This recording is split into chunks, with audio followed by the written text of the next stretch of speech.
Thank you all for coming today. My name is Elizabeth Davis. I'm the support and project management specialist for Pales. And today we're going to be talking about our 3.11 upgrade.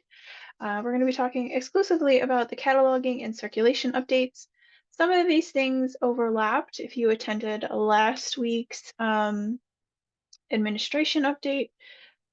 So my apologies if some of this sounds is just a repeat, but you know, it might, it's always good to repeat stuff sometimes. So these are the things that we're going to talk about today. I'm going to try and keep them in like the section. So if you're only here for cataloging stuff, I'm going to have that first, and then some administrative stuff, and then the circulation stuff afterwards. As you can see, there's quite a few things that are coming in 3.11. If you are interested in testing any of these features, you can log on to test.sparkpa.org/eg/staff. You'll use your regular username and password that you use every day. If for any reason you can't log in, just let us know. The test server follows the same rules for not permitting people to log in if they are expired. So we'll just need to update you.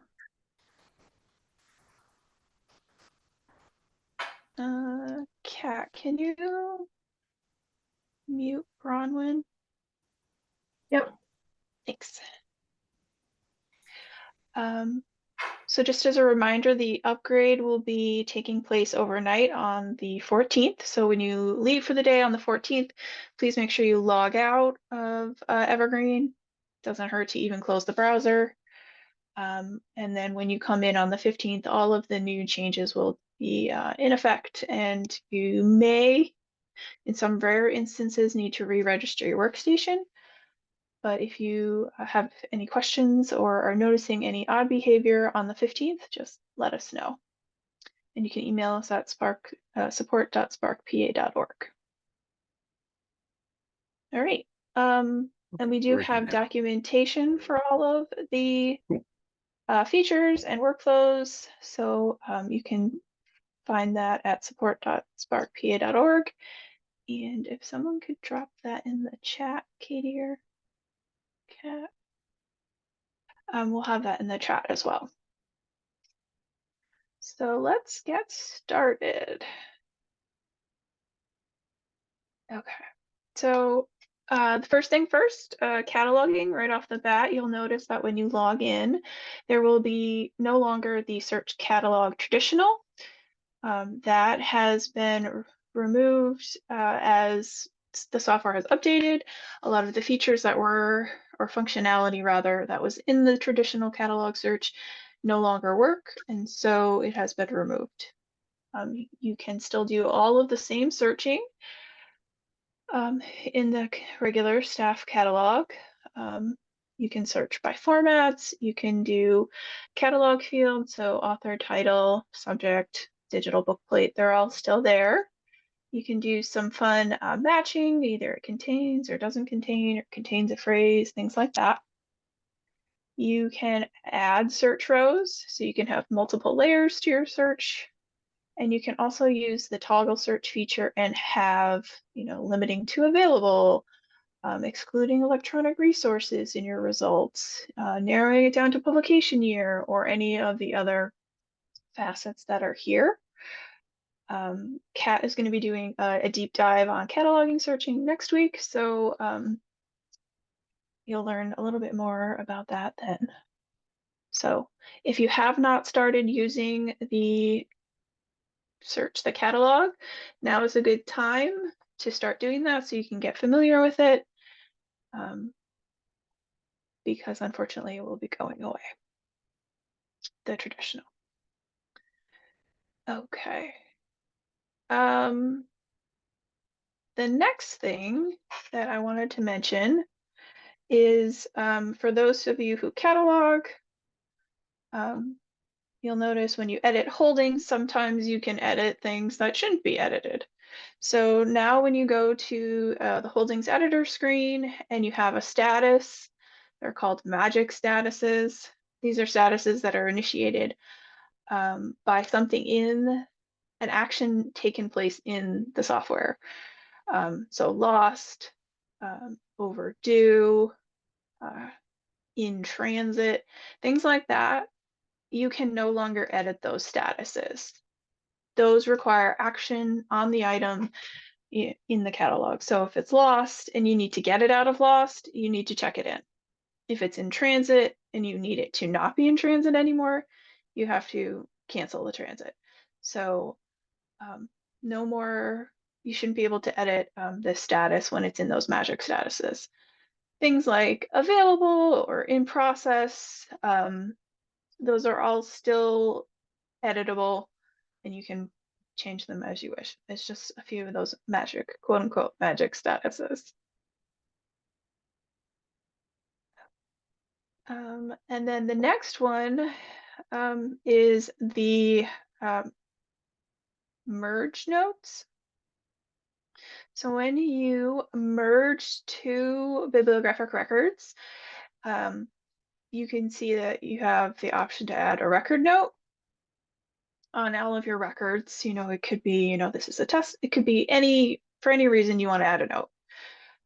Traditionally in the past, they weren't being brought over when you merged two records, and now they fixed that.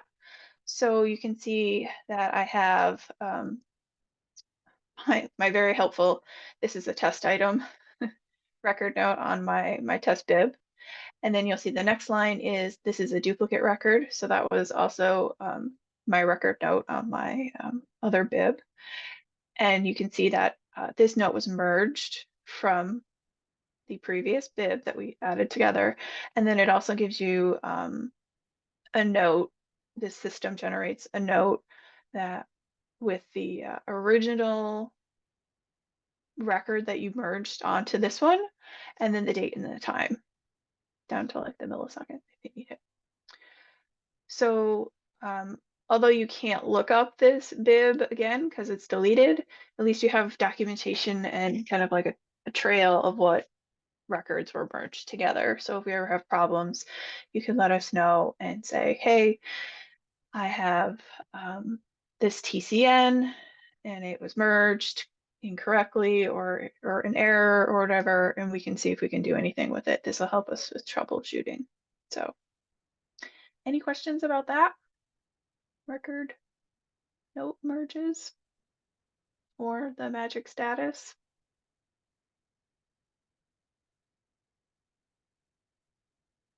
Okay. And then finally, the last addition to the cataloging is this new tab that's called Staff View. Now this is a bad example because this is a bad record. So let me get you a nicer one.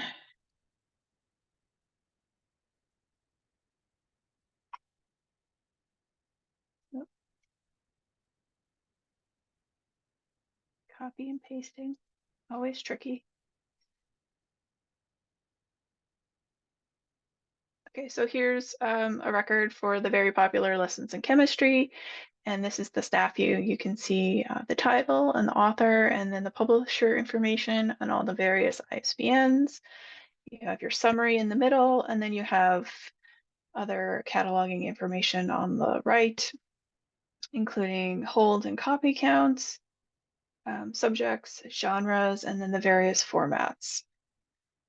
So the better filled out a record is, the more helpful and this staff view tab will be.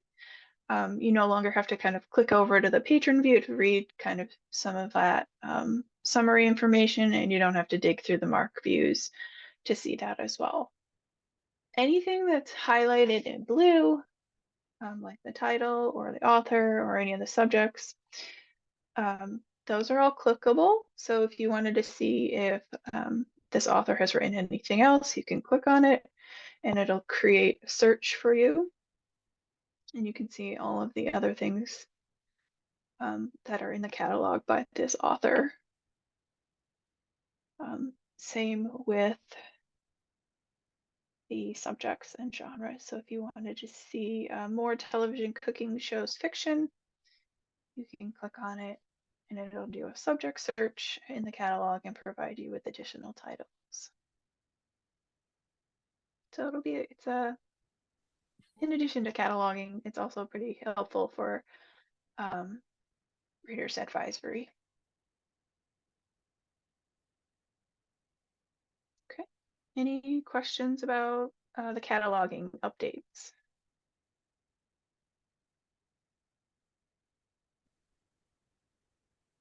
Okay. Moving on, we're going to go over some minor administrative things. So with the upgrade to 3.11, statistical categories will now be visible in the OPAC.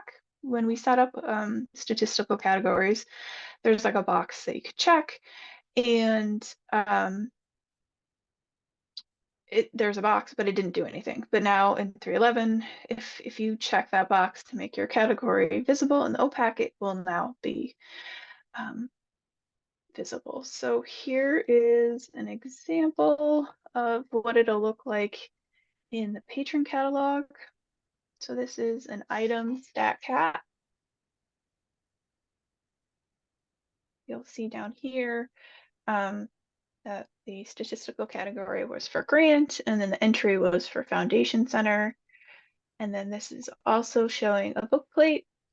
So if you do have statistical categories and you see them here, and you don't want them visible in your OPAC, please let us know.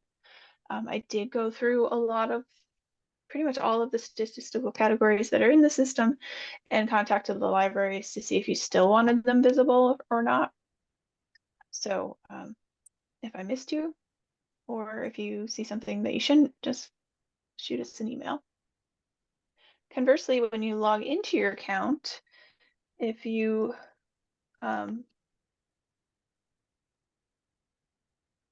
you'll see any patron statistical categories as well. And they're under preferences and personal information. And in this one, it's the municipality. For the most part, patron stat cats are pretty benign. You'll note that the patron can't edit them, so that could be a little frustrating. But for the most part, we just want to be cognizant of the things that you're displaying to patrons. So if you're seeing a statistical category in your OPAC anywhere, either on the search side or in the account, and it shouldn't be visible, just let us know.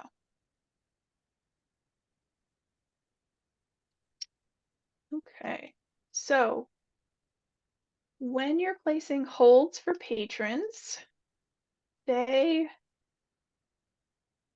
let's see, just do a very generic baking.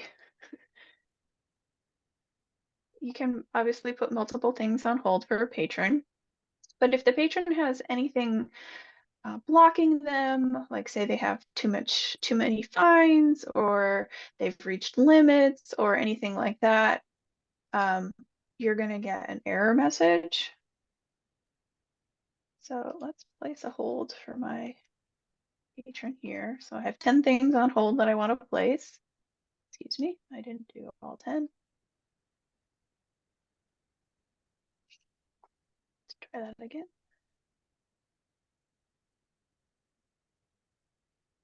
Okay, so we have our 10 items. And I know for a fact that she has too much fines. She has like $20 in fines. So when I hit place hold, it's going to go through and it's going to tell me all of the reasons why this item cannot be placed on hold for the patron. But now there's a button up at the top allowing you to override either individual holds, or you can override them all. And then you can go back in, and as long as you have proper permissions in your account that's placing the hold, it will then try again and let you know if it can do the hold, and all of mine were successful. But if you don't have permissions, you'll have to talk to someone, either a supervisor or your library director. So that one's kind of cool. You don't have to go in and override every single one. Conversely, when you pull up a patron and you need to cancel holds for them. There are some new holds cancel reasons that got added in 3.11. So we have holds here. And say I wanted to cancel these 5 holds. Say the patron already came and got them. You're gonna, right click or use your actions button and hit cancel hold. The cancel reason will now expand to patron via email or via SMS. So there's just 2 additional options to pick. So if, say, they just never came and picked them up, you can do the hold shelf expiration and hit cancel hold. Jess is asking, will it tell you other reasons for inability to place holds? Yes, depending on the situation, it will give you a few different reasons. Either the item isn't holdable for they have too much fines. The item in general is not holdable, maybe because the circulation modifier is not holdable. Other reasons include out of range, so like it's at a location that you don't have a resource sharing agreement with, or I'm trying to think of the other ones. Maybe they've reached their maximum number of holds. There's quite a few, but yes, it will provide you with another reason. And sometimes it just says item not holdable, and then we have to do a little digging. But for the most part, it should give you a reason. Does that help? Okay, great. So those are the new hold cancel reasons. Again, when you're placing the hold, and the hold cancel reasons are helpful because it gives you a little documentation. Can you override if the patron's card is expired? Yes, I think it's a magic override of all reasons.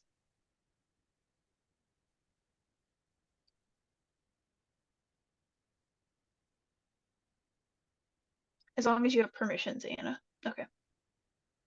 So any other questions on the override all?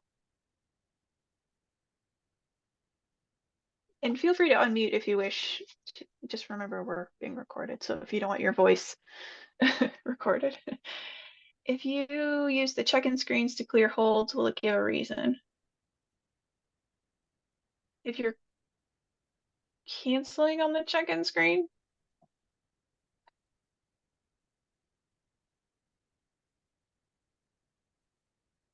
Yes, when you I was gonna say, Jess, if you want to unmute yourself, feel free. I'm wondering, Jess, if she's asking about when you do the clear holds shelf from view Yes. holds shelf. Okay. Yes, that's what when you're clearing the hold shelf, when you check in an item and you just change the check-in modifier, I believe it is. And it just clears it, and that way if it's going somewhere else, it's like one step to do that. Okay. Mm-hmm. But I didn't know if there was a reasoning showing up there. Like it, I think did on the like it did on the person's screen. Like you can no. why. Yeah, so if you do it from the check-in screen with the I forget what the something about clearable holds. Clear hold shelf. Mm-hmm. Mm-hmm. It will just I think it'll just say staff canceled. Let's test it out. Let me get an item. 1 second. But if you do go to browse hold shelf and show only clearable holds, I think then it'll show you a cancel reason there, but we can double check.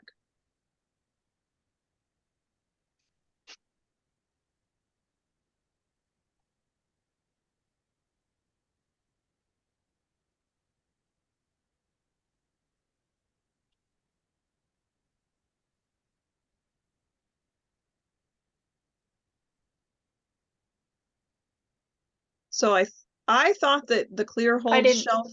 I didn't capture.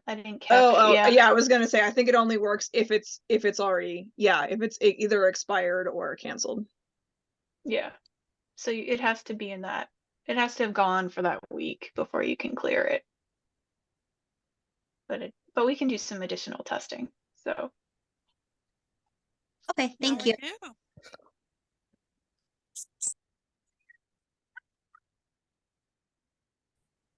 Start hibernating already. Nancy, do Okay. you have a question or?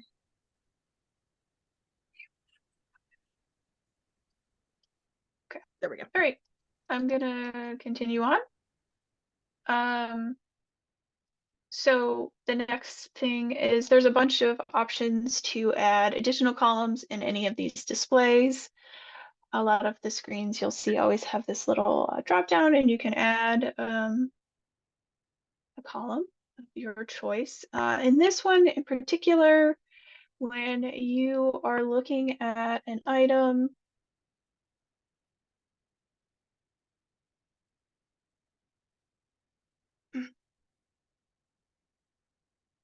and you want to see, view holds,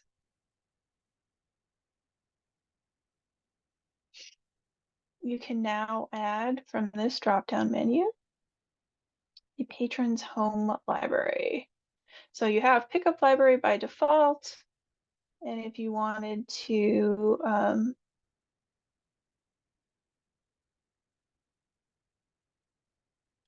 so I have a display. No, I don't. Okay, sorry. Sometimes these are in order and sometimes they're not.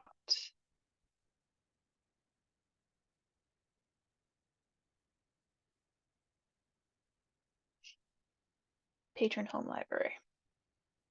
So you'll see my home library is this, and then it coincidentally matches the pickup library. So you'll see anytime you see that gear, you can always add additional columns. So that new one is here for holds.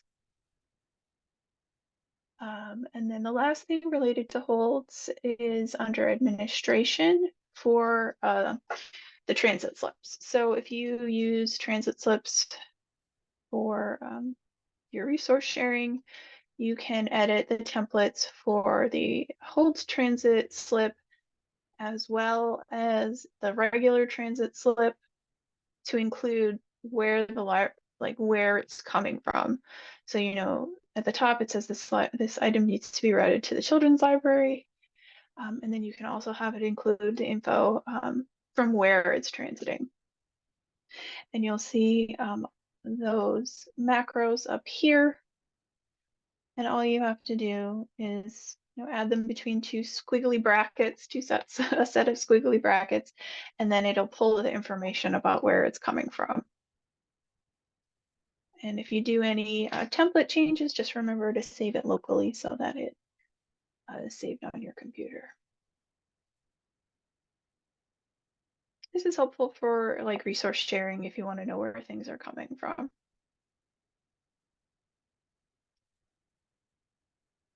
Any questions on holds related things?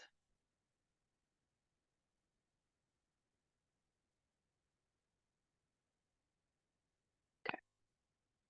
Some other display things, if you use the user buckets, you can now have, again, that little drop down over here. You can add the balanced ode.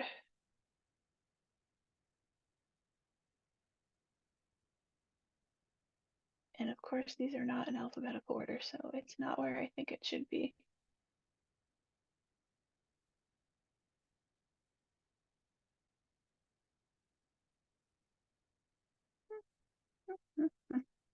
Oh, I already have it checked, that's why. So that's why it wasn't appearing in the list where I thought it would be. So again, if you're using the buckets or anything, you can see in the pending, it'll appear, and then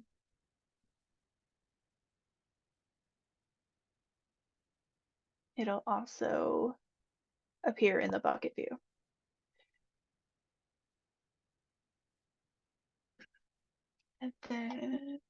And then conversely in the item status, so search for item by barcode, you can add the column for total circulations.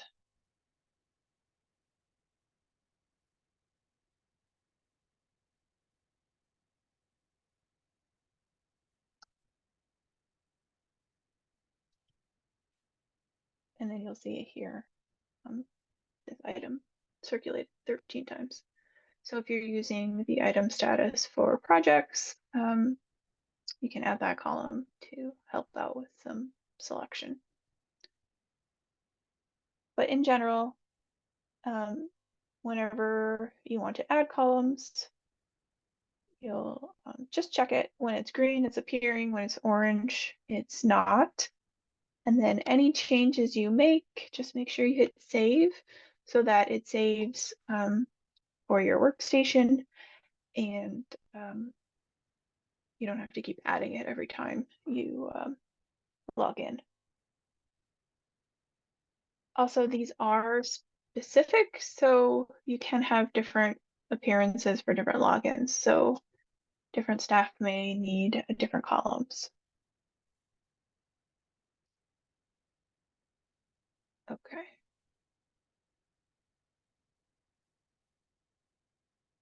One other thing that we're going to talk about is, patron with negative balances.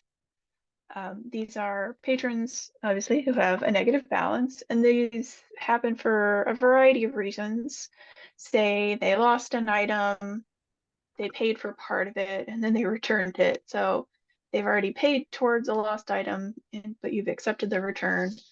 The fine for the bill for the item has been removed, and the software is just like, well, it already paid $10 towards this $20 bill, so it makes it a negative. You can find all of your negative patrons under a local administration, and patrons with negative balances.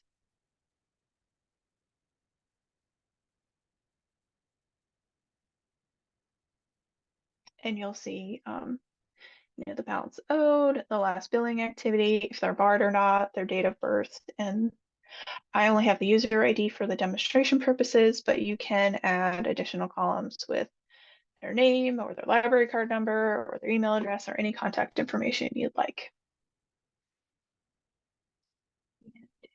You should be able to retrieve the patron. No,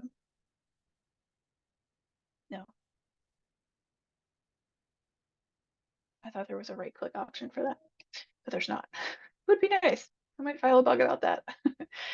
So these are patrons with negative balances. If you want help resolving any of these issues, again, just let us know and we can do some batch cleanup if you want. Okay. The last two things that I have to talk about are circulation related, but they're more background stuff. It's not exciting. I can't show you anything fun, but the functionality will be. So the first one is called Renewal Due Date Extended to cover lost time. And so what this does is it allows, let me start. When you renew something now, it renews you for the time, your loan period, to the next 14 days, if it's 14 days, 21 days. So hypothetically, this item is due the 13th. Say I renew it on the 10th of November. I lose those 3 days of circulation because it'll go give me the 2 weeks from the 10th. What this setting does is it allows you to add on those extra days.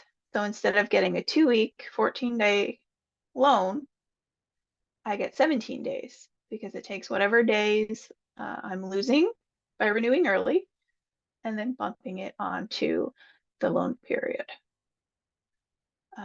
This is fully customizable. We can do it on specific instances. So say you only want this to apply to books. We can do it just for books. We can do it just for DVDs, things like that. We could not do it for patrons who have maybe an ILL card or patrons who maybe have a courtesy card. Maybe you don't want them to have the extra days. Or conversely, maybe you only want the courtesy cards to have those extra days added. There's a lot of flexibility, and we can also set some parameters. you can make them wait until they have the item out for 7 days on a 14-day loan before they can renew and get those extra days back. So in that case, say they renew, they check it out today, and they try and renew it 2 days from now, they're not going to get the 2 weeks plus the days that they're losing. They'll only get the 2 weeks. So having a lot of parameters is great, and we can set it up so that it works best for you. It kind of works similar, well, not similar, but it's another way to give your patrons some extra time. It will work with auto renewal, so if you are using the auto renew features, it will work. It just will just renew early. The patron will just renew early. So kind of have to weigh the benefits of when do you want to renew it. So would that mean, would you be the one to set the parameters or change them for us? Yeah, Or, if you wanted to use this, just let us know and we'll talk through all of your options and make sure that the software is doing the renewals the way that you want it to. So, okay, thank you. yeah, no problem. Any other questions? Nicole Yes, is it asking. is. Go ahead. It is customizable per library system. So Nicole, you're up in Wayne County. You'll want all of WAPI to agree, or we can set it up for just one library. It depends on your setup. So, but if you're in a system and you're using and sharing things and everyone's using their own their cards across the system, it would be beneficial to keep a consistent patron experience, and we would want to make sure you can do that. Yeah, you don't want them going to one library and getting extra days and then going to a different library 2 weeks from now and not getting the extra days. That kind of, I don't want to say is unfair, but it's just kind of not a consistent experience. Any other questions about renewing early and getting those extra days back?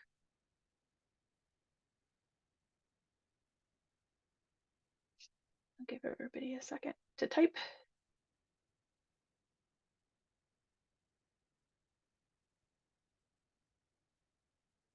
Okay.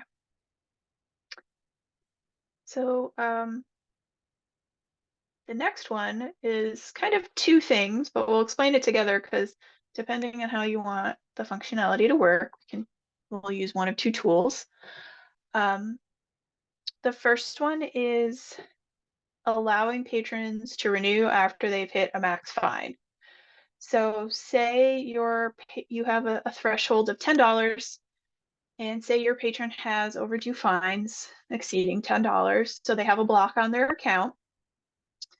We can turn this setting on, and what it'll do is even if they've hit the max fine, they can renew items after that.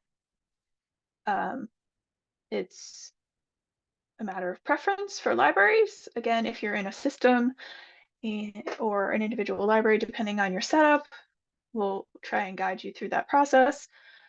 So that's one option. On the other end, we can set it up so that any of those blocking penalties, so patron has exceeded fine threshold, patron has exceeded overdue threshold, patron has exceeded lost threshold, any of those pop-ups, like this one here, we can set it up so that the functions are different for each of those. Right now, when a patron exceeds the fine threshold, they can't check out any items, they can't put anything on holds, they can't pick up any holds, they can't renew anything. With this customization that we paid for development for, we can decide, okay, if they hit the fine threshold, we still want them to be able to place holds, and we still want those holds to be able to be filled. That way, when they come in to pick up the items, we can nudge them about the fines or work out a payment plan or talk to them about their fines. We can do that with overdues. So if they've hit like, hey, if you have a threshold of 5 overdues, all things stop at that. You can keep it at that, or you can say, okay, well, if they have overdues, we want them again still to place holds and be able to fill the holds.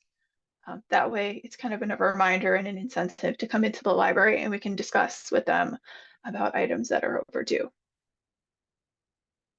So we have some new levers, I guess we could call them, to kind of incentivize or use in conjunction with fine-free libraries to give your patrons some continued functionality even when they've hit like those limits.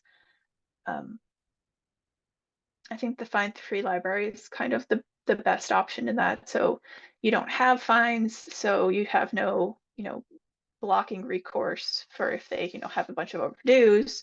It's not until they go lost that things get stopped. So with this new development, we can say, hey, if you have overdues, don't worry. You can't check anything new out until you resolve them, but you can still place holds or pick up holds, things like that. Or maybe still renew, but not check out anything new.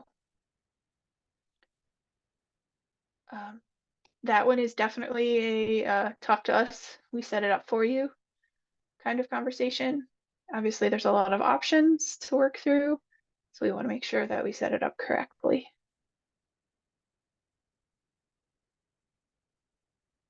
And I think that's everything. Are there any questions about anything?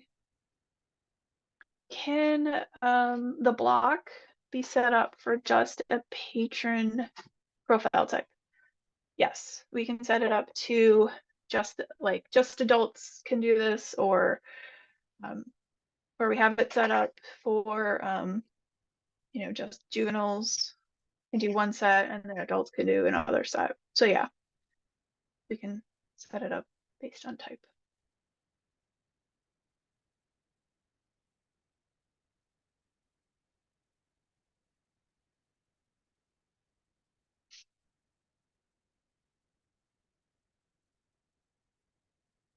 Anything else?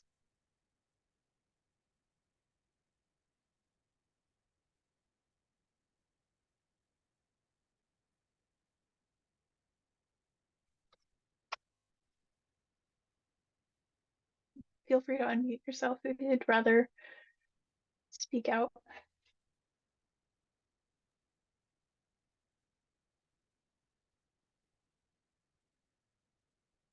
We can stop the recording too in case there's anyone who does not want to be recorded but does have a question.